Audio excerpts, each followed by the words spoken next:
rusa es un tema que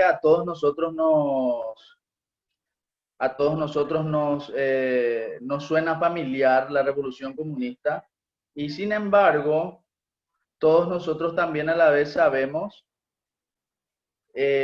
poco, o quizás no se nos enseña todo lo que haya que enseñarse sobre la revolución rusa, que es el momento culminante de la revolución comunista en sí misma. La revolución comunista nosotros no la podemos nosotros entender, no la podemos nosotros entender sin entender la revolución rusa, nosotros no la podemos entender sin entender todo lo que fue el comunismo y cómo se fue conduciendo el comunismo a lo largo de la historia. Y eso es lo que vamos a tratar de cubrir un poco rápidamente, brevemente, rápidamente, vamos a tratar de cubrir en esta charla. No nos va a dar el tiempo, sin duda alguna, para hablar todo lo que hay que hablar de la revolución comunista y de su momento culminante, que fue la revolución rusa, pero sí vamos a hacer unas breves pinceladas para que nosotros tengamos una idea mucho más clara y más, por lo menos general del asunto. Primero que nada, ¿qué es la revolución comunista? Es una pregunta que a nosotros nos puede parecer fácil y difícil a la vez responder. Revolución comunista es la revolución que hicieron los comunistas, por lógica, ¿verdad? Revolución comunista, la revolución que hicieron los comunistas. En la práctica, ¿cómo nosotros podríamos definirlo? ¿Por qué? Porque el comunismo es como el liberalismo. Es un término que muta mucho y que por lo visto va cambiando de definiciones y que por lo visto va teniendo muchas maneras de ser interpretado, ¿verdad? ¿Qué es lo que es el comunismo? ¿Qué es lo que es la revolución rusa? Y para hablar de esto, primero tenemos que hablar de qué es el comunismo. Fundamentalmente hablando de entender qué es el comunismo. Y aquí voy a tener que agregar ideas un poco más claras de qué es lo que es el comunismo. Y aquí voy a poner estas imágenes donde se ven los símbolos tradicionales del comunismo, que nosotros, cualquiera que conoce un poco del tema puede identificar rápidamente los símbolos tradicionales del comunismo. Pero, ¿qué es lo que es el comunismo al fin y al cabo? El comunismo es una idea política. Hay que verlo así como una ideología política. Ni más ni menos. No hay que pensar mucho al respecto. Una ideología política. Como muchas ideologías políticas hay en este mundo, como muchas versiones del mundo y visiones del mundo hay, el comunismo es una ideología política. Pero ¿en qué se diferencia el comunismo de otras ideologías políticas? En que esta ideología política considera, como dice su nombre, que el ser humano debería tener en común todos los bienes, toda la estructura socioeconómica en torno a la cual se construye la humanidad debería estar en común. Por eso se dice comunismo. Y allí ya vamos a una serie de definiciones posteriores que van expandiendo las distintas maneras de entender el comunismo. Pero, como dice su nombre, comunismo es común. Lo que es común, establecer una sociedad en donde todo sea común. Bueno, el comunismo tiene ancestros. El comunismo no surgió de la nada. El comunismo tuvo cierto desarrollo histórico que viene trayéndose desde hace mucho tiempo atrás. Y hay una historia antigua de que las primeras civilizaciones en la antigua Grecia, por ejemplo, también en Persia, existieron algunas sociedades que intentaron implementar este modelo de comunismo. Y también se habla mucho de que en la Iglesia Católica, en las órdenes monásticas, se intentó implementar también cierta manera de comunismo. Esas son versiones y versiones que dependiendo de cómo uno interpreta la historia puede darle mayor o menor envergadura o criterio. Lo que pasa es lo siguiente, el comunismo es un sistema ideológico. Como sistema ideológico tiene un corpus ideológico, tiene una doctrina ideológica. Entonces, decir que existió un comunismo antes de que los comunistas inventaran el comunismo es como decir que existió Internet antes de que se invente la electricidad. ¿Me entienden esa comparación que les estoy diciendo?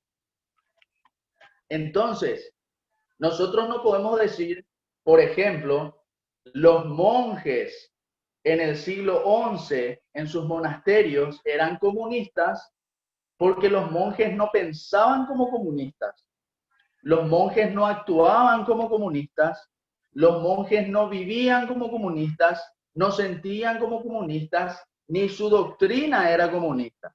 Los monjes eran católicos, que compartían muchas cosas, pero que mantenían también una individualidad, una forma de sentir, cada uno tenía su propia manera.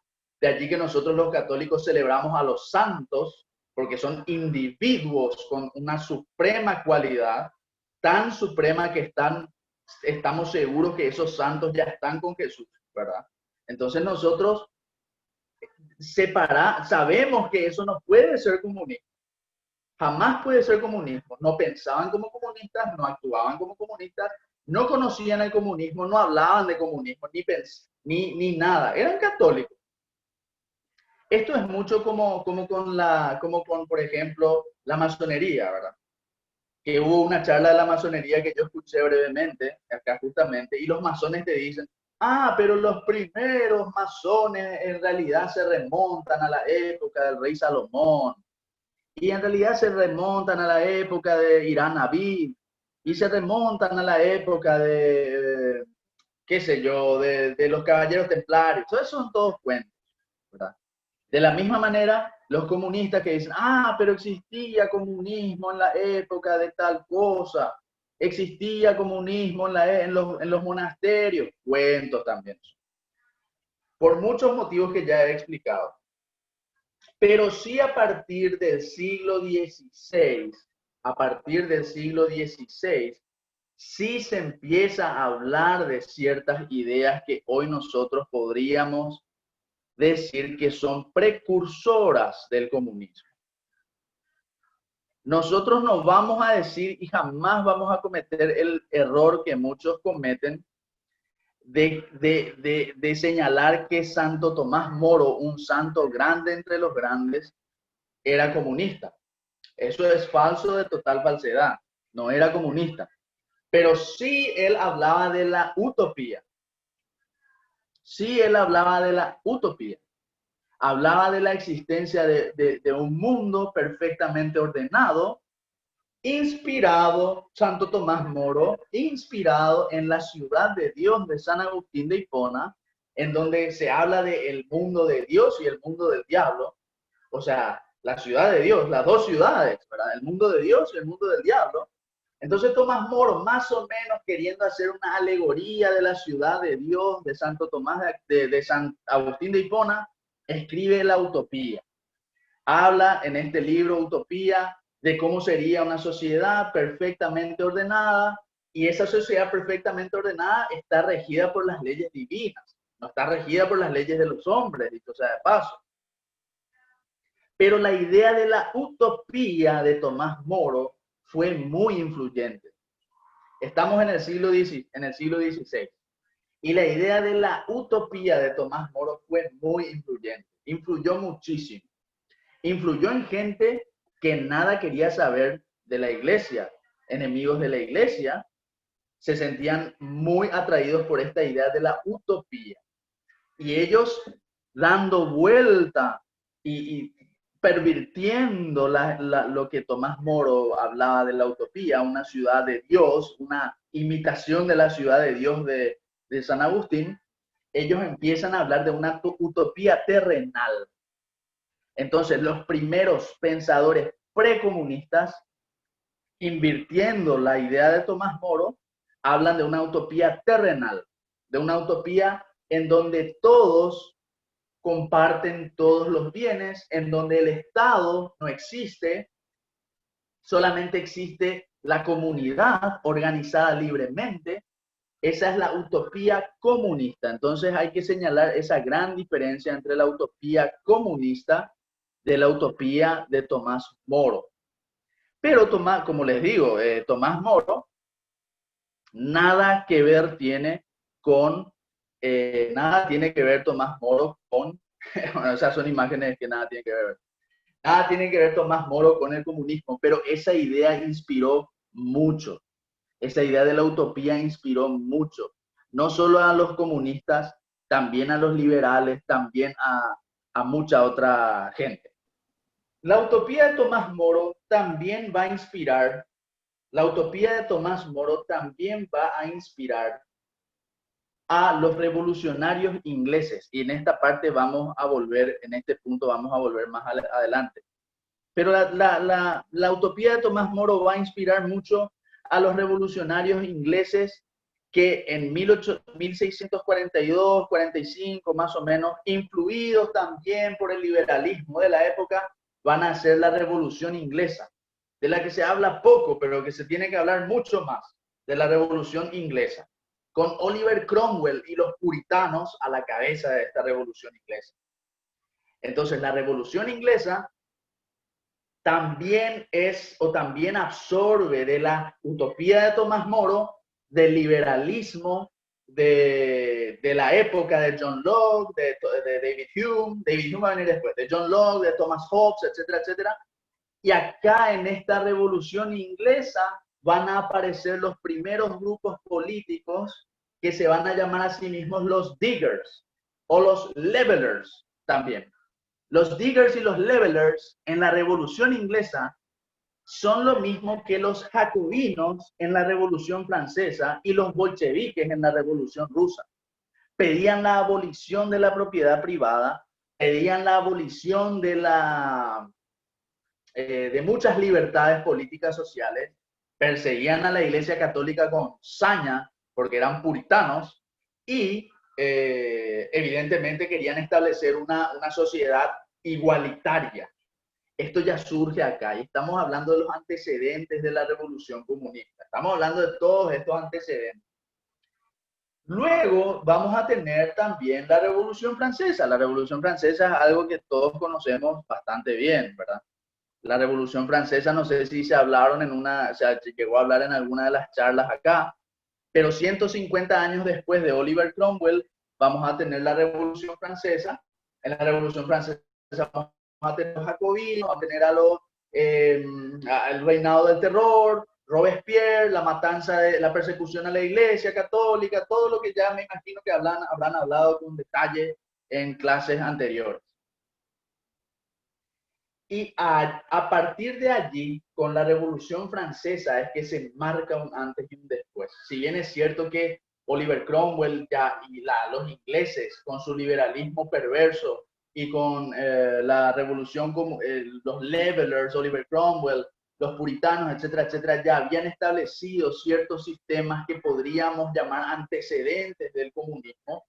Con la Revolución Francesa es que se marca ese antes y después. ¿Por qué?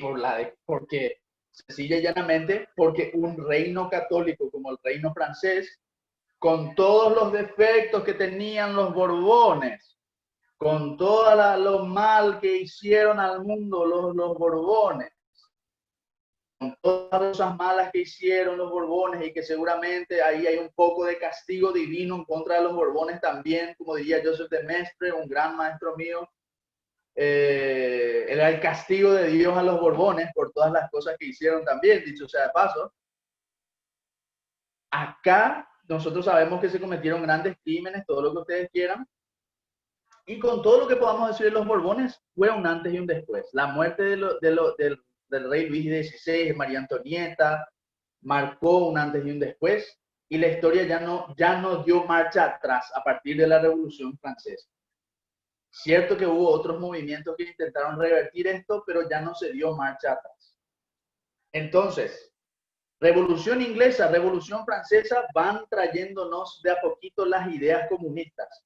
En la Revolución Inglesa, los puritanos, los levelers, los diggers de Oliver Cromwell.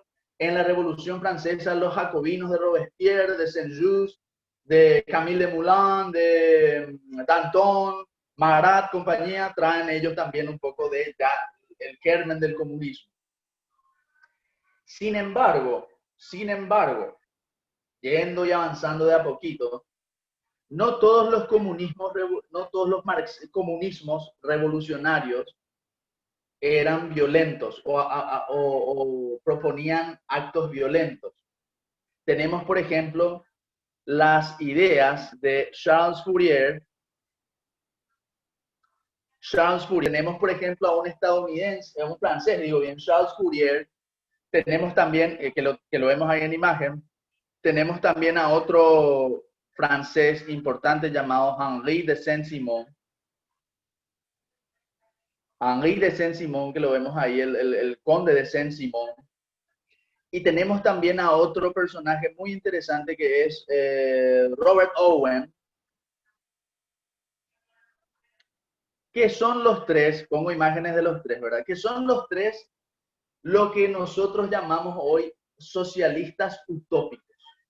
Charles Fourier, Robert Owen en Estados Unidos y el conde de Saint-Simon son los socialistas utópicos, que un poco, volviendo a la idea de la utopía de Tomás Moro, ellos tratan de crear una sociedad perfecta en la humanidad, una sociedad perfecta, humanitaria, igualitaria y sin apelar a la violencia.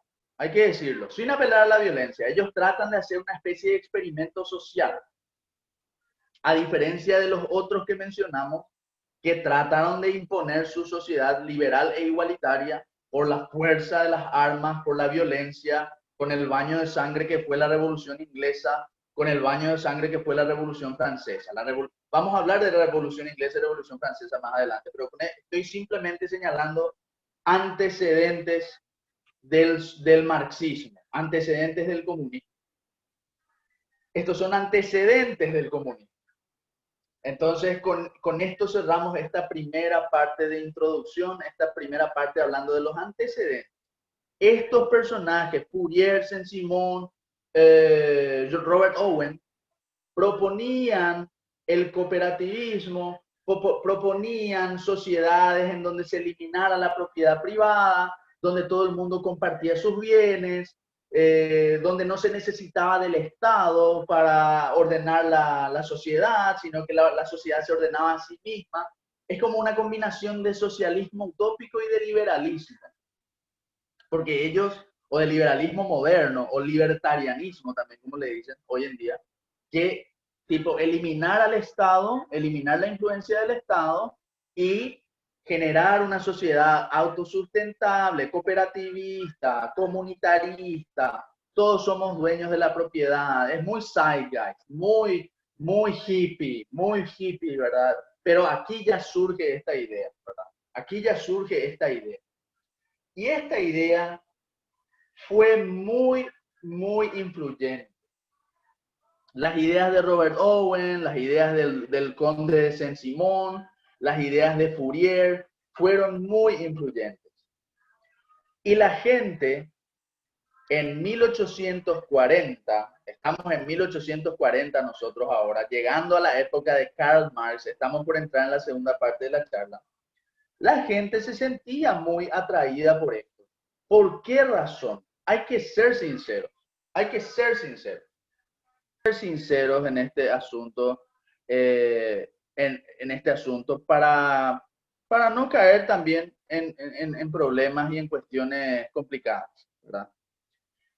Todos sabemos que la Revolución Francesa, si bien es cierto que sus ideales perduraron, persistieron, continuaron, y la victoria de la Revolución Francesa fue más ideológica y moral que, y yo no digo que la Revolución Francesa sea moral, digo que su victoria fue moral, o sea que sus ideales se impregnaron en mucha gente.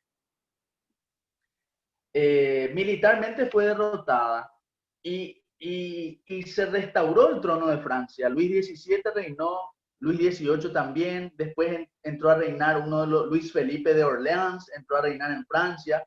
O sea que Francia siguió teniendo monarquía. O sea, la gente se olvida de ese pequeño detalle, pero Francia siguió teniendo monarquía y la tuvo hasta 1870, porque Napoleón III fue el último monarca de Francia. Francia tuvo monarquía hasta 1870. Ojo con eso. Y en Europa, tras la derrota militar de la Revolución Francesa, tras la derrota militar de Napoleón Bonaparte, tras la derrota militar, que Napoleón Bonaparte es la continuación de la Revolución Francesa, ¿verdad? Tras la derrota de los movimientos revolucionarios en Europa, se establece la restauración. La restauración. Y hay que decirlo todo, los gobiernos europeos, los gobiernos de la época, los reinos europeos de la época, no supieron enfrentar o no quisieron enfrentar los desafíos sociales que surgieron en ese momento. Por ejemplo, el capitalismo.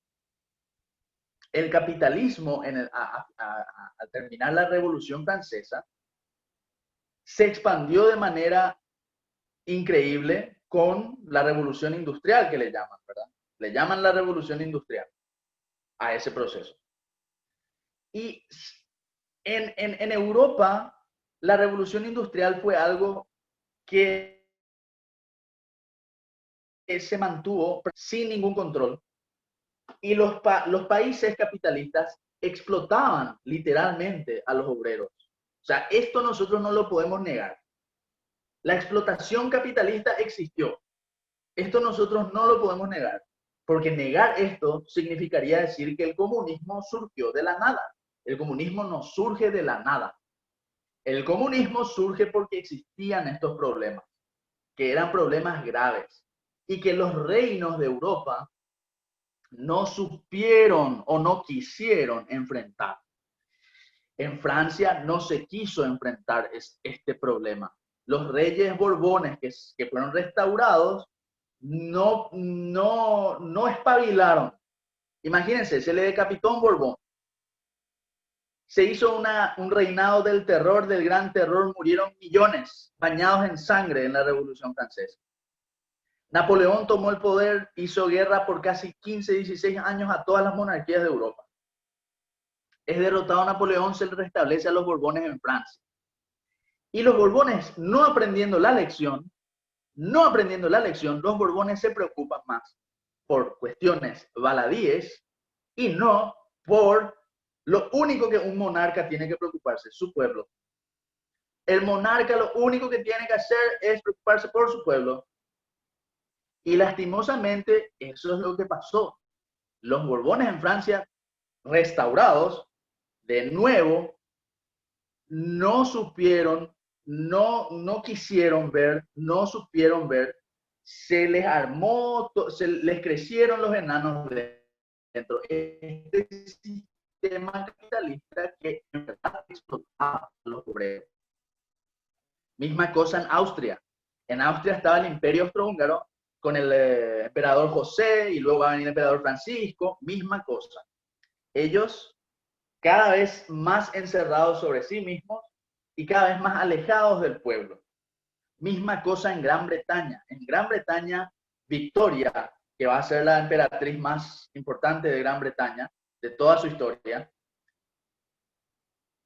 va a tener que enfrentar revoluciones tras revoluciones. Los cartistas, los luditas, los cooperativistas mismos en Gran Bretaña se van a rebelar. O sea, van a haber revoluciones tras revoluciones, levantamientos tras levantamientos, constantemente en Gran Bretaña.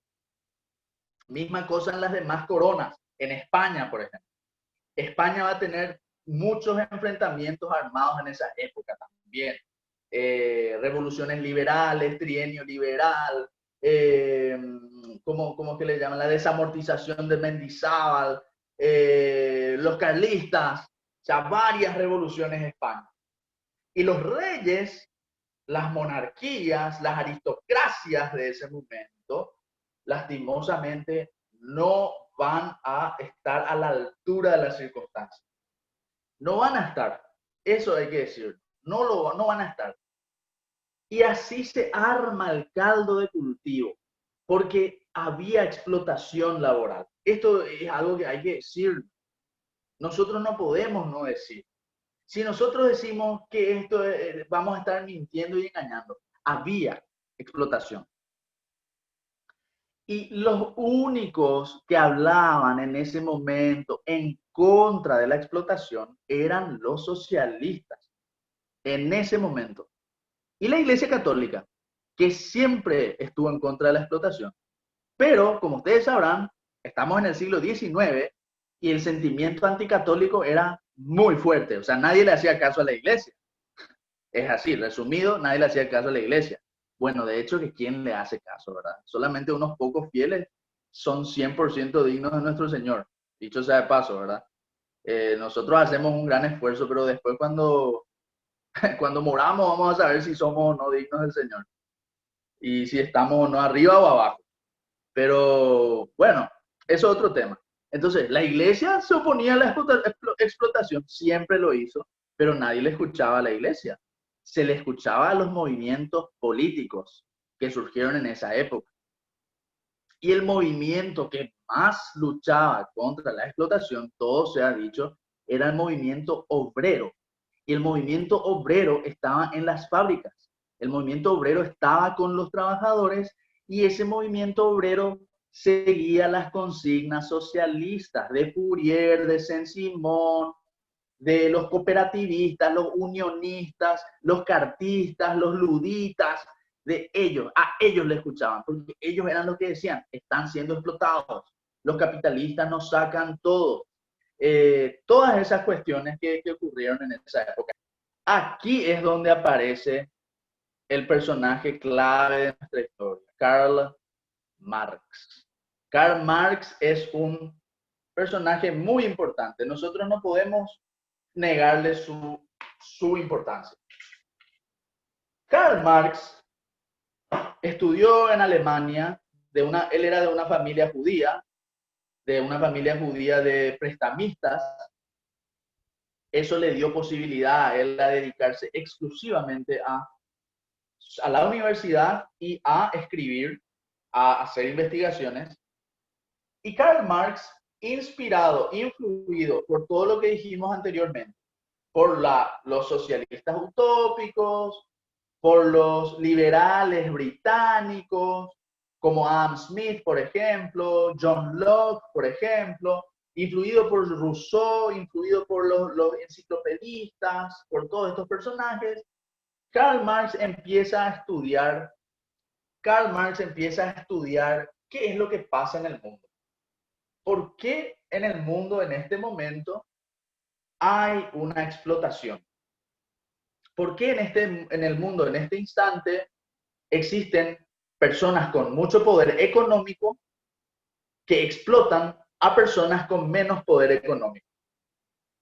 Y en ese proceso de estudiar todo eso, y fueron años y años, y trabajo tras trabajo, y largo periodo de estudio, que hay que decirlo, hay que tener mucha barba como Marx, hay que ser muy barbudo como él para estar así como él estuvo en una biblioteca encerrado años sin hacer nada más que leyendo, cosa que no digo que esté mal leer, hay que leer, pero no puedes estar encerrado todo el día leyendo nomás, ¿verdad?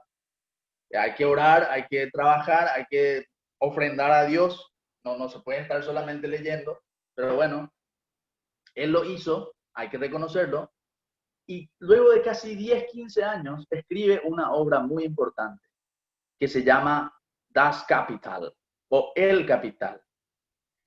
Y este estudio que él hace de cómo funcionaba el capitalismo internacional, de cómo el capitalismo internacional explotaba al obrero para generar ganancias a, a personajes que no trabajan, en resumen, como él no trabajaba, eso él cuestionaba. Y yo no voy a hablar mucho del Capital porque es un libro larguísimo que nadie luego tiene la suficiente salud mental como para leer todo ese libro.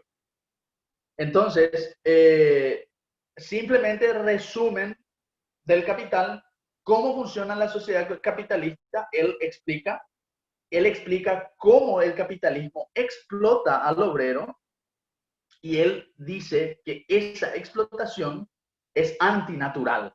Él dice que esa explotación es antinatural. Él dice que lo natural del ser humano es la igualdad, el sistema igualitario, influido por el socialismo utópico, ¿verdad? Por el socialismo utópico. Estoy así resumiendo, recontra resumiendo, hiper archi resumiendo, ¿verdad? Porque es un libro que tiene casi 1000 páginas, El Capital. Bueno, estas ideas le acercan a su amigo, al que posteriormente va a ser su amigo de toda la vida, Federico Engels. Federico Engels ya estaba luego escribiendo también obras en contra de la explotación capitalista, siendo él un capitalista, siendo él un dueño de una fábrica de textiles. O sea, su familia, ¿verdad? No, él era heredero. Él era heredero de una fábrica de textiles en Manchester, en Inglaterra. Pero él era de origen alemán, dicho sea de paso, pero tenía su familia, una empresa en Manchester y él era heredero de una fábrica de textiles en Manchester. O sea, el tipo era re contra la cremé de la cheté. La cremé de la cheté era. Pero él era un cheto con conciencia social. Entonces, como cheto con conciencia social que era, le gustó lo que dijo Marx y ella estaba escribiendo también sus propias obras sobre la revolución contra el capital, pero él más que nada se enfocaba en el materialismo. Engels más hablaba del materialismo histórico. Engels más hablaba de que el motor de la historia es la lucha por la posesión de la propiedad. El motor de la historia. Para Engels la historia no es luego Dios, no es la patria, no es el trabajo, no es nada. Para Engels la historia es la lucha por la propiedad. ¿Quién va a tener propiedad y quién no va a tener propiedad? A eso se le llamó el materialismo histórico. Y ese dúo dinámico, los hermanos de la destrucción, los hermanos Macana, Karl Marx y Federico Engels, match made in heaven, van a decir, o en el infierno, en todo caso, algunos también van a decir, la pareja creada por el destino para que se junten y para que empiecen a hablar del comunismo y de un nuevo comunismo. Ellos proponen un nuevo comunismo, ellos no proponen el comunismo utópico. Ellos proponen un comunario. Esa es una diferencia también que hay que señalar. Los socialistas utópicos, Fourier, Saint-Simon, Owen, incluso los cartistas, ludistas y compañía que estaban atrás, ellos eran, bueno, los ludistas eran violentos, hay que decirlo también. Pero los anteriores, ellos eran socialistas utópicos, viva el amor, viva la paz, cannabis eran ellos. Y estos eran revolucionarios. Marx y Engels decían que los obreros del mundo están explotados y que se tienen que liberar las cadenas de los obreros del mundo, que el hombre nace encadenado en todas partes. El hombre es libre, pero encadenado. El hombre nace libre, pero encadenado. ¿Y por quién? Por la sociedad. ¿Y qué sociedad? La sociedad capitalista. Esa es la lógica de Marx y de Engels. Basada e inspirada en la lógica de Rousseau. Dicho sea de paso, Juan Jacobo Rousseau en su contrato social decía: el hombre en todas partes nace libre, pero al mismo tiempo nace esclavizado por las leyes, por el contrato social, por todo la. Bueno, ellos se inspiran en eso también. Y en 1848 lanzan lo que nosotros llamamos hoy, y lo que ellos llamaron también entonces, el Manifiesto Comunista. El Manifiesto Comunista o el Manifiesto de los partidos comunistas es la obra más influyente de ellos. No es ni el Capital, ni el materialismo histórico, ni el origen de la familia, ni el programa de Goza. No, el Manifiesto Comunista es el libro más famoso de Engels y Marx. En el Manifiesto Comunista, que es un libro cortito, un libro pedorro, que tiene premisas interesantes también, no le podemos quitar los méritos. Un fantasma recorre Europa. El fantasma del comunismo. Así empieza el libro. Un fantasma recorre Europa, el fantasma del comunismo. ¿Por qué? Porque es cierto. Nadie le puede quitar a Marx y Engels eso. Ellos estaban hablando a una población que estaba sufriendo en ese momento. Recordemos, les voy a dar nomás como recordatorio, ¿verdad? Que el gran país de la libertad, el gran país del liberalismo, el gran país perfecto que todo el mundo quiere, viva, the American Revolution, bla, bla, bla. Esclavitud existía en Estados Unidos. Esclavitud existía en Estados Unidos. Se hizo una guerra civil en 1861 para liberar a los esclavos de Estados Unidos. 100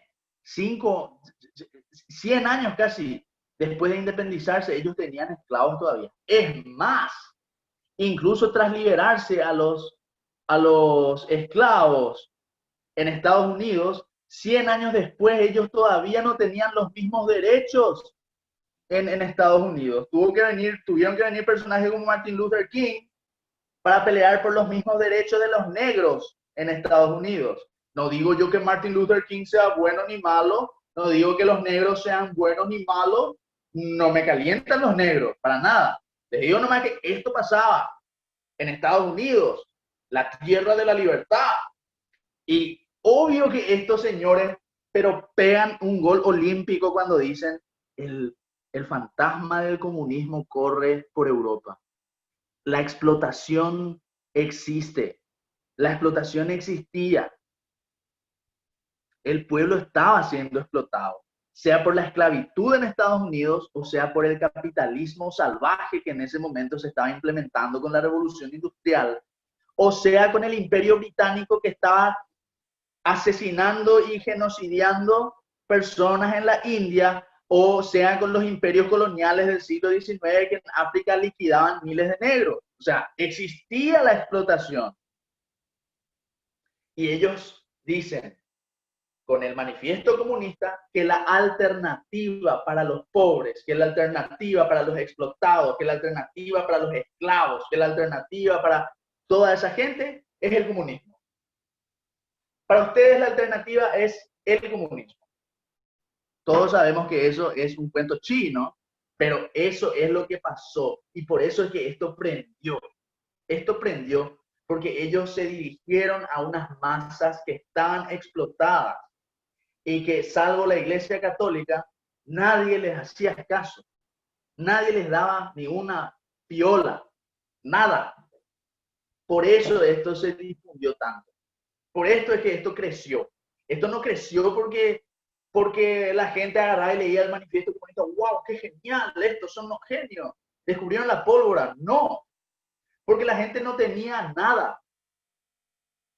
La gente estaba explotada. Esa es una realidad. Esa es una realidad. Nosotros no podemos negar eso. Ahora, llegamos hasta este punto y decimos, pucha, hace tiempo luego era la situación de grave. O sea, que había una explotación tan notable, tan tremenda, que el mundo se entregó al comunismo, o que gran parte del mundo se entregó al comunismo y siguió a estos personajes, considerando que ellos eran una alternativa, considerando que ellos eran una posibilidad de rebelarse contra el sistema que estaba imperando en ese momento. Y sí, era así. Lastimosamente, la única alternativa que existía en ese momento al comunismo era el liberalismo. Y el liberalismo, incluso hoy, el liberalismo sigue en su premisa de siempre. Laissez-faire, libre mercado, si vos sos rico, genial, si vos sos pobre, que te coma michi. O sea, la misma premisa, ¿verdad? Entonces es muy difícil esta situación. Tenemos que ser sinceros en este sentido, ¿verdad? Y no quiero que nadie me acuse a mí de querer justificar el comunismo, porque es lo último que yo quiero en mi vida. Que me digan que yo quiero justificar el comunismo. No quiero justificar el comunismo. Quiero justificar la situación que se vivía en ese momento. Y eso es porque era un mundo sin Dios. Ahí nomás yo ya les resumo. Era un mundo sin Dios. Un mundo en el siglo XIX que se olvidó de Dios. Un mundo en el siglo XIX que perdió la fe. Un mundo en el siglo XIX dominado por el ateísmo positivista. Un mundo en el siglo XIX dominado por el relativismo moral. Un mundo en el siglo XIX que no ofrecía amor, caridad, esperanza, fe a la gente. Era todo apocalíptico este siglo XIX. ¿Por qué creen que hubo después Primera y Segunda Guerra Mundial? No es por la nada, porque sí, estaba dirigiéndose a eso el mundo, estaba dirigiéndose a eso el mundo. Entonces, cerramos ahí esa parte de esta segunda parte de qué es el manifiesto, qué es el comunismo. El comunismo va a ir expandiéndose, van a crearse las internacionales socialistas, las internacionales comunistas, van a aparecer, voy a poner acá, por ejemplo, internacional para que se vea, ¿verdad? La internacional socialista, ahí está. Internacional socialista, todos los partidos políticos que están en esto, ustedes ya saben, son miembros de la internacional. Eso quiere decir que son enemigos del Paraguay y de la cristiandad, perdón, que son comunistas. No quería decir lo otro, pero me salió nomás. Todos los que tienen este símbolo son socialistas y las primeras internacionales son llamadas también ligas de los justos o ligas de los libres, también se llaman a sí mismos. Y allí se discutió qué tipo de socialismo se le iba a ofrecer al mundo como alternativa. En las internacionales se les ofreció al mundo el anarquismo socialista de Bakunin contra el marxismo clásico de Marx, que consideraba que se tenía que establecer la dictadura del proletariado, como dice el manifiesto comunista, la dictadura del proletariado, la distribución de los medios de producción por medio del Estado, el Estado se apodera de los medios de producción y los distribuye, todo eso, bla, bla, bla. Y bueno, la Internacional Socialista va a ir teniendo sus escisiones, va a ir dividiéndose en pedacitos. Va a haber gente que va a seguir la idea de Bakunin, los anarquistas como Proudhon. Yo tengo un socio que se llama Proudhon también, pero él no es anarquista, él sigue la ley de la cerveza. O sea, le conozco muy bien en ese sentido, es un gran tipo. Y bueno, pero no, y tiene el apellido Proudhon, ¿verdad? Yo creo que ha de ser algo de este personaje. Y después tenemos a los que siguieron la línea clásica de Marx, y siguieron llamándose las internacional comunista, etcétera, etcétera, bla, bla, bla, bla, bla, bla, bla, bla. Importante conocer un poco esto también, no voy a entrar en detalle porque es larguísimo, largo y tendido, largo y tendido. Pero estas ideas van a calar profundo y estamos ya entrando lentamente en donde tenemos que entrar, que es la Revolución Rusa. Porque los tentáculos de la revolución socialista que se estaba dando en Europa, porque en toda Europa se estaba dando esta revolución. Bueno, esta imagen es lamentable. Eh, cuando, cuando estamos llegando a nuestro lugar, que es Rusia, ¿verdad? Que es donde se va a dar la revolución socialista y la revolución comunista en su máxima expresión. Rusia en ese momento estaba sufriendo también. Yo me salté algo importante, que es la primavera de los pueblos, y tengo que mencionar ese tema para que se entienda. Spring of Nations, voy a poner la primavera de los pueblos. Ahí está. En 1848. El manifiesto comunista sale o surge en 1848. El manifiesto comunista es en 1848. Y ese mismo año, 1848, se va a dar la primavera de las naciones o Spring of Nations, revoluciones liberales y socialistas contra las monarquías de esa época. Ahí tenemos la bandera actual de Alemania, esa es la bandera actual de Alemania, que es una bandera socialista, es una bandera socialista. Vemos la bandera italiana ahí atrás porque esas son banderas revolucionarias, liberales. La unificación de Italia se va a dar en ese momento. La unificación de Italia con Mazzini, Garibaldi, estos personajes nefastos, el conde de Cavour. el papado va a perder su sede, el papa va a quedar secuestrado por 60 años en el Vaticano, eso pocos saben, pero el papa Pío IX y luego León XIII y luego el que le siguió, que no me acuerdo ahora quién es, creo que es el Papa Pío X, estaban secuestrados en el Vaticano. La Iglesia Católica se quedó sin sede, sin sede. Estuvo la Iglesia Católica por 60 años. Y bueno, este proceso de la primavera de las naciones, este espíritu revolucionario, etcétera, etcétera, que vive en Europa en 1848, llega hasta Rusia. Rusia, que era un país que estaba sufriendo mucho el retraso. Yo no me refiero al retraso en una cuestión economicista, no es una cuestión economicista. El retraso era un retraso moral de Rusia. Era un retraso moral de Rusia. Porque en Rusia existía también una explotación de los obreros, de los mujik, que estaban en esa época, que prácticamente eran menos que esclavos en una aristocracia rusa muy, muy, muy autocondescendiente que no escuchaba los reclamos de los obreros rusos, de los campesinos rusos, que estaban sufriendo un grave retraso. Los aristócratas rusos de esta época se fijaban mucho en las maneras europeas y no se fijaban en su pueblo. El único rol de un monarca es su pueblo. Si el monarca no es el puente entre su pueblo y Dios, ese monarca está a su suerte, porque Dios le sostiene a todo gobierno, toda autoridad proviene de Dios, sea monárquica, democrática, la que sea, toda autoridad viene de Dios, pero cuando un monarca no cumple con su deber, evidentemente que está a su suerte, evidentemente que el pueblo está en su derecho de reclamar, sea un monarca absoluto, sea una democracia. Eso lo decía ya la escuela de Salamanca, lo decían ya todos los escritores cristianos católicos de la época, así es que no hay ninguna cosa rara en eso. Y los zares de Rusia, lastimosamente, se alejaron de su pueblo.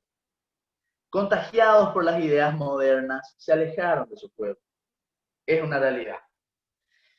Y llega al punto tal en que el pueblo ya no confía en los zares. Para colmo, Nicolás II de Rusia, si bien es cierto que Rusia se desarrolló mucho, si bien es cierto que Rusia tenía una industria muy poderosa, muy interesante, porque la gente cree que la industria rusa surgió con los comunistas, eso es mentira, Rusia siempre tuvo industria. La gente cree que Stalin creó la industria rusa, eso es mentira, la gente siempre tuvo industria, la Rusia, digo bien, siempre tuvo industria, y si bien es cierto, existía la situación de Rusia, era una situación lamentable, en donde la diferencia que había, yo no hablo siempre de lo económico, porque lo económico es lo de menos. La diferencia era, el problema era un problema moral, de degradación moral. La aristocracia rusa estaba degradada moralmente, era una aristocracia que estaba metida en la macana, en sociedades secretas, en teosofía, en astrología, en tonterías estaban metidos, y los zares de Rusia, lastimosamente, mal asesorados, mal enterados, mal llevados, no supieron entender en ese momento qué era lo que pasaba con su pueblo. Su pueblo estaba pidiendo a gritos que el zar les ayude y el zar no escuchaba. Y si el zar no está escuchando, lastimosamente el pueblo se va a rebelar. Es así de sencillo. No podemos nosotros tapar el sol con un dedo. Porque uno quiere ser monárquico, pro monarquía, pro bla bla. No se puede tapar el sol con un dedo. Si el zar no está escuchando al pueblo, el pueblo se le va a rebelar. El pueblo se le va a levantar. Eso no es, no hay secreto acá. Eso no es, vos sos socialista, vos sos comunista, vos sos liberal. No. El pueblo tiene hambre, se va a levantar. El pueblo quiere trabajo, se va a levantar. El pueblo está explotado, se va a levantar. Lógica es. No hace falta ser socialista, ni marxista, ni comunista, ni nada. Es lógica. Yo probablemente hubiera muerto en defensa del zar, pero yo eso no me va a impedir decir que el zar en ese momento estaba haciendo malas cosas. Para colmo de males, para colmo de males, el zar Nicolás ordena la matanza en el famoso Domingo Sangriento, la matanza de manifestantes. O sea, ocurrió ese Domingo Sangriento, existe, no es mentira, ocurrió. Y para colmo, el zar Nicolás, el hijo del zar Nicolás, el hijo del zar Nicolás, que era Alexei, el hijo del zar Nicolás, nace con hemofilia. Nace con hemofilia. O sea que, aparte de que el zar no era un tipo muy iluminado, de que el tipo no era muy inteligente, que digamos, su hijo nace con hemofilia. Y aparte de eso, se desata la Primera Guerra Mundial. Aparte de eso, se desata la Primera Guerra Mundial. Y el zar estaba siendo el único asesor bueno, o sea, tenía dos asesores buenos, pero el único que le estaba asesorando bien al zar en ese momento era Rasputin, un personaje muy interesante de la historia que los comunistas le mancharon con todo lo que se puede manchar al señor Rasputin. Cierto que no era un santo, era un tipo que le gustaban las mujeres, era un monje de una secta muy extraña de Siberia, que, bueno, ellos consideraban que ellos tenían que absorber el pecado del mundo cometiendo ellos ciertos tipos de pecados, y él se dedicaba a cometer pecados de tipo sexual, ¿verdad? Esa era la secta ortodoxa rara que él, herética también, dicho sea paso, que él, en la que él estaba, pero él era un monje ortodoxo, o bueno, una especie de monje ortodoxo, pero él le daba consejos correctos al zar. Zar, escuchalen a tu pueblo. Zar, eh, no te vayan a meter en la Primera Guerra Mundial. Anínate, ¿sabes? Que están a Pepe, amigo. Tienen hambre. Vamos a preocuparnos por el pueblo, Zar. Vamos a quedarnos acá nomás, Zar. No le vaya a hacer caso a los aristócratas. Ellos son todos liberales corruptos. Ellos no quieren el bien de Rusia. Ellos quieren su propio bien. Quédate, Nazar, haceme caso a mí. El zar no le escuchaba a Rasputin. La que escuchaba a Rasputin era la zarina, la esposa del zar, que no me acuerdo su nombre ahora y no quiero tampoco buscar. La zarina es la que escuchaba a los consejos de Rasputin. ¿Por qué? Porque Rasputin le curó al niño hemofílico varias veces. Entonces ella sí le escuchaba. Pero lastimosamente la zarina no cortaba ni pinchaba nada. Al contrario, la amistad entre Rasputin y la zarina generó todo tipo de comentarios porque Rasputin era un personaje que tenía una vida licenciosa, era como muchos malos curas que tenemos, tenía una vida licenciosa y todo el mundo pensaba que él era amante de la zarina. Esa es la versión que los comunistas hicieron correr. Bueno, Rasputin fue asesinado, según algunos, por la MI6 británica, cosa que yo no creo. ¿Por qué no creo? Porque a la MI6 no le convenía. Yo creo que fue asesinado por los comunistas que le pagaron al Yusupov, que le pagaron para que este Yusupov le mate, o le engañaron o alguna cuestión así. Lo que sí es que a la muerte de Rasputin, el zar queda absolutamente sin consejeros buenos, el zar, y entonces se da poco tiempo después la derrota de Rusia en la Primera Guerra Mundial. Rusia es derrotada en la Primera Guerra Mundial. Perfecto. Rusia es derrotada en la Primera Guerra Mundial. El zar sale humillado de la Primera Guerra Mundial. Los ejércitos rusos sufren una paliza a manos de los alemanes y los austríacos en la Primera Guerra Mundial, especialmente en la batalla de Tannenberg. Y a partir de ahí, todo era cuestión de tiempo. A partir de ahí, todo era cuestión de tiempo. Entonces aparece la figura del primer personaje que habíamos visto al comienzo de nuestras imágenes, ¿verdad? No este señor, Vladimir Lenin. Vladimir Lenin era un marxista clásico que seguía las teorías de Marx y Engels, y Lenin, apoyado por aristócratas alemanes, todo se ha dicho, y por banqueros internacionales, se va rumbo a Rusia. Los alemanes le apoyaron porque Alemania estaba en guerra con Rusia y querían la derrota de Rusia. Y los banqueros internacionales le apoyaron porque los banqueros internacionales odiaban el sistema del zar, odiaban a la Rusia zarista, odiaban, porque puede ser todo lo malo que vos quieras del zar, pero el zar seguía siendo el zar. Y los banqueros internacionales no podían hacer lo que querían en una monarquía donde el zar tenía todo el poder. Entonces, los banqueros internacionales financiaban a Lenin y los alemanes que querían la derrota de Rusia también lo hicieron. Todo sea dicho, ¿verdad? Todo sea dicho. Lenin va a Rusia, inicia su revolución y en febrero de 1917 empieza lo que nosotros llamamos la Revolución Rusa. Lenin es el líder de esta revolución rusa. Vladimir Lenin es la persona que, vamos a decir brevemente, marca todo lo que es la revolución rusa. Y la revolución rusa no va a ser una revolución precisamente pacífica. La revolución rusa va a ser una revolución una revolución que se va a encargar de liquidar a millones y millones de personas. Millones y millones de personas van a morir a manos de esta revolución. Algunos me van a decir, pero toda revolución es sangrienta, pero toda revolución es así. No, pero ninguna revolución mató tanto como esta revolución. Ninguna revolución mató tanto como se mató en esta revolución. La primera fase de la revolución rusa va a tener un gobierno liberal socialista con Alexander Kerensky a la cabeza, pero luego Kerensky duró muy poco tiempo en el poder. Lenin va a tomar el poder.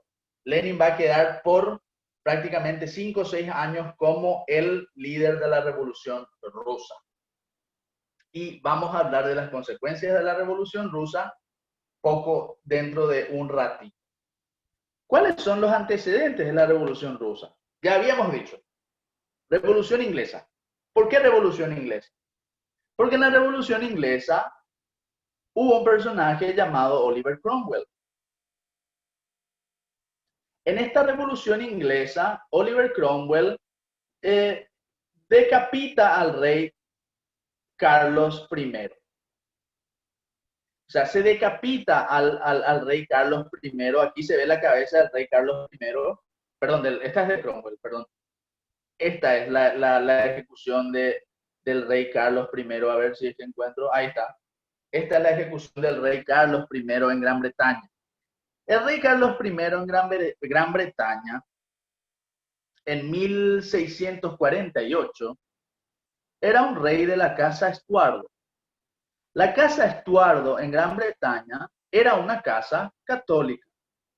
Y los Estuardo en Gran Bretaña, si bien es cierto que ellos seguían la religión anglicana porque era la obligación de los reyes de Gran Bretaña ser anglicanos, ellos secretamente eran católicos. Y de hecho que el último Estuardo, que fue derrocado en 1688 en la llamada o mal llamada Revolución Gloriosa, abiertamente fue católico y desafió a todos y le derrocaron, ¿verdad? Y Carlos I, este rey que fue decapitado por Oliver Cromwell en 1648 o 49, era católico, aunque seguía la religión anglicana por obligación, era católico, secretamente católico, hasta que antes de morir confesó públicamente que él era católico, pidió que un cura católico le dé la extrema unción antes de morir, etcétera, etcétera, bla, bla, bla, bla. Este es el primer antecedente de la Revolución Rusa. Se va a aplicar el mismo método, se va a liquidar al rey, con más razón por ser un rey católico se lo va a liquidar, se le va a exterminar a millones de católicos. En la Revolución Inglesa con Cromwell se le va a matar a millones de católicos en Irlanda. En Irlanda se calcula que 1 millón murieron de católicos sea por las matanzas de Cromwell o sea por la hambruna que se produjo después. Y en Inglaterra también se calcula más o menos ese número. Y se va a imponer por la fuerza un sistema liberal parlamentario en Gran Bretaña. Luego tenemos la Revolución Francesa, ustedes saben muy bien, la Revolución Francesa se le decapitó al rey Luis XVI, se estableció la República, luego viene Napoleón, saben muy bien. Y en la Revolución Rusa, de idéntica manera, en la Revolución Rusa, la familia real del zar es exterminada. La familia real es exterminada por los Nicolás y la familia real del zar. Esta es la última fotografía. Los Romanov son todos exterminados por los comunistas. Una dinastía que gobernó en Rusia por casi 400 años, con todos muertos. Se hace un ritual con ellos al morir. No solo se les mata, se hace un ritual con ellos al morir. Y los comunistas van a tomar el poder. Entonces, con eso nomás les quiero señalar los antecedentes históricos y cómo esto va encadenado. La Revolución Inglesa se encadena con la Revolución Francesa, la Revolución Francesa se encadena con la Revolución Rusa. Las tres son muy similares. Cambian los personajes y las ideologías políticas cambian un poco, pero lo que se consiguió es o sigue siendo la misma cosa. Finalmente, ¿cuáles fueron las consecuencias de la Revolución Rusa? ¿Cuáles fueron las consecuencias de la Revolución Rusa? Y luego voy a hablar de lo más importante que está al final. ¿Cuáles son las consecuencias de la Revolución Rusa? La Revolución Rusa es el punto culminante de esta serie de revoluciones que se dan desde la Revolución Inglesa, la Revolución Francesa, la Revolución Estadounidense también, solo que no fue nomás. Como en Estados Unidos no vivía un rey, no se dio lo mismo. Si vivía el rey en Estados Unidos, probablemente iba a pasar la misma cosa. Y la Revolución Rusa es el culmen, es el momento en donde se logró todo lo que en la Revolución Francesa no se logró, todo lo que en la Revolución Inglesa no se logró, se va a lograr en la Revolución Rusa. Todo lo que en esas dos revoluciones no se logró, se va a lograr acá. Se extermina la familia real, se establece un régimen totalmente arbitrario, se establece un régimen antinatural siguiendo las ideas de Marx, Engels, compañía, un régimen en donde se pretendió instaurar un igualitarismo social absoluto que fracasó rotundamente al punto tal que Stalin, que va a venir después, y no vamos a hablar de Stalin hoy, va a cambiar todo eso, va a poner eso de cabeza. Lo único que voy a decir de Stalin es que como heredero de Lenin, el líder de la Revolución Rusa, Stalin es probablemente uno de los más grandes genocidas de la historia. 15 a 20 millones de personas murieron a manos de Stalin, otros unos 10 millones a manos de Lenin. Pero en esa revolución se consigue todo lo que en la Revolución Francesa y en la Revolución Inglesa no se consigue. Se establece un régimen igualitario que no funcionó jamás. Se establece una especie de parlamento igualitarista, liberal comunista, que fue la Duma soviética, que luego se va a convertir en la Duma, la Stavka, la Troika. Nada de eso va a funcionar. Un sistema absolutamente antinatural, un sistema absolutamente falso, que terminó por demostrar que las ideas de Marx y Engels eran falsas. Porque si había gente que tenía fe en las ideas de Marx y Engels en 1917, al terminar la Revolución Rusa, todo esto tenía que haberse demostrado falso. O sea, ante la evidencia de que todo lo que ellos proponían como solución no funcionó, uno tendría que decir, a la pucha, entonces estos muchachos, es cierto, tenían razón en que había problemas en el mundo, como cualquiera puede decir que había problemas en el mundo, pero estaban totalmente equivocados, plenamente equivocados en las propuestas de soluciones que ellos hicieron.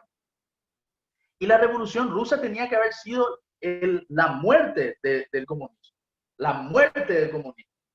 La Revolución Rusa y todo lo que pasó después tenía que haber señalado ya, ok, el comunismo fracasó. De hecho, que nosotros sabemos que fracasó. Yo sé que fracasó, todos saben que fracasó, pero hay personas que todavía piensan que el comunismo funciona, ¿verdad?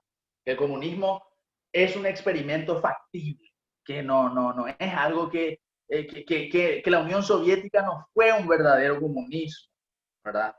Que la Cuba de Fidel no es un verdadero comunismo, que la China de Mao Zedong no es un verdadero comunismo, ¿verdad? Otra revolución que merece también que se hable de eso, pero creo que escapa de esta charla, la revolución en China, que es una revolución comunista, ¿verdad? Y que también se liquidó a 40 millones de personas, dicho sea de paso, pero nos escapa de esta charla y no puedo hablar de eso porque no, es otra cosa, la revolución china, por más que es comunista también. Y bueno, entonces, el establecimiento de la Unión Soviética, la caída de la Unión Soviética, las atrocidades cometidas en la Unión Soviética y en los demás países comunistas en pos de la supuesta dictadura del proletariado, del Estado que ordena la vida de manera comunista, de la superestructura marxista que te va a ayudar a salir, bla, bla, bla, bla, bla, bla. Eso quedó muerto con la caída del muro de Berlín. Y luego nacería el neomarxismo, que no es tampoco charla de para esta presentación. El neomarxismo seguramente lo van a cubrir en otra ocasión, pero el neomarxismo es una mutación que no solo es marxista, es capitalista también, porque el marxismo nunca rechazó al capitalismo del todo. Marx y Engels no eran anticapitalistas. Marx y Engels eran capitalistas a su manera. Ellos querían controlar el capitalismo del proletario, ¿verdad? Y la ideología de género, el neomarxismo, como lo queramos llamar hoy en día, tiene tanto de marxista por lo revolucionario como de capitalista por lo consumista y por lo antihumano.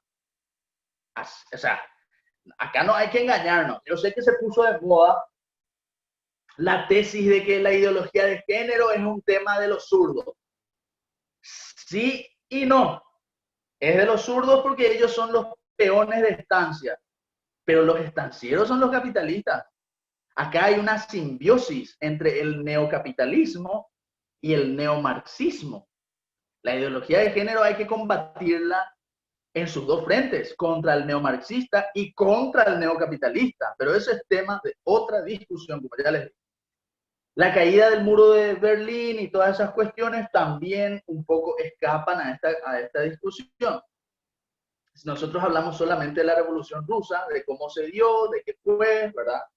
¿Qué es lo que condujo? ¿Qué es el comunismo? ¿Cómo surgió el comunismo? Eso es lo que nosotros fuimos hablando. Y la Revolución Rusa, que en junio de 1923 venció definitivamente, derrotando a los leales al zar. Los leales al zar fueron derrotados en 1923, la Guerra Civil Rusa.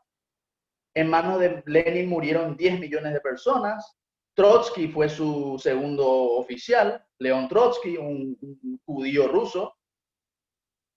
Y la Revolución Rusa, como ya dijimos, 30 millones de personas más o menos entre Lenin, Trotsky, Stalin y compañía murieron en los gulag, en las matanzas arbitrarias, las purgas, el holodomor, etcétera, etcétera. Una cantidad impresionante. Pero luego, pero al fin y al cabo, no es tanto que haya muerto o no mucha gente. Eso está malísimo. Siempre va a estar mal. Sino los errores que conducen a la revolución, lo que nosotros tenemos que aprender de eso. Nosotros tenemos que aprender de los errores que condujeron a la revolución rusa. Tenemos que aprender que el liberalismo, por algo la Iglesia Católica condena al liberalismo. Porque el liberalismo no ofrece alternativa al ser humano. Por algo la Iglesia Católica condena al comunismo y al socialismo. Porque el comunismo y el socialismo no les importa al ser humano. Son ideologías que viven por sí mismas, para sí mismas, y que reducen al hombre a un mero material. El hombre es mero material. En el caso del liberalismo, para el consumo. En el caso del comunismo, para la revolución. No les interesa el ser humano, elevar el ser humano. Esta es la parte final de nuestra charla. ¿Qué dice la Iglesia Católica sobre estos temas? ¿Qué dice la Iglesia Católica sobre la revolución comunista, sobre la revolución comunista en particular? ¿Y qué alternativa nos ofrece la Iglesia Católica? ¿Y para qué yo voy a darme muchas vueltas, chicos? ¿Para qué yo me voy a dar muchas vueltas? ¿Para qué yo voy a, bueno, ¿dónde me fui? A ver. Ahí está, Karl Marx. Bueno, ¿para qué yo me voy a dar tanta vuelta? Rerum Novarum, del Papa León XIII. Rerum Novarum del Papa León XIII, uno de los grandes papas de la Iglesia Católica. Rerum Novarum del Papa León XIII, en donde él condena a los movimientos socialistas, a todos los movimientos socialistas, nos ofrece una alternativa totalmente válida, totalmente real. Voy a ponerle a León XIII más que a Karl Marx, ¿verdad? Porque estamos hablando ahora de cosas buenas.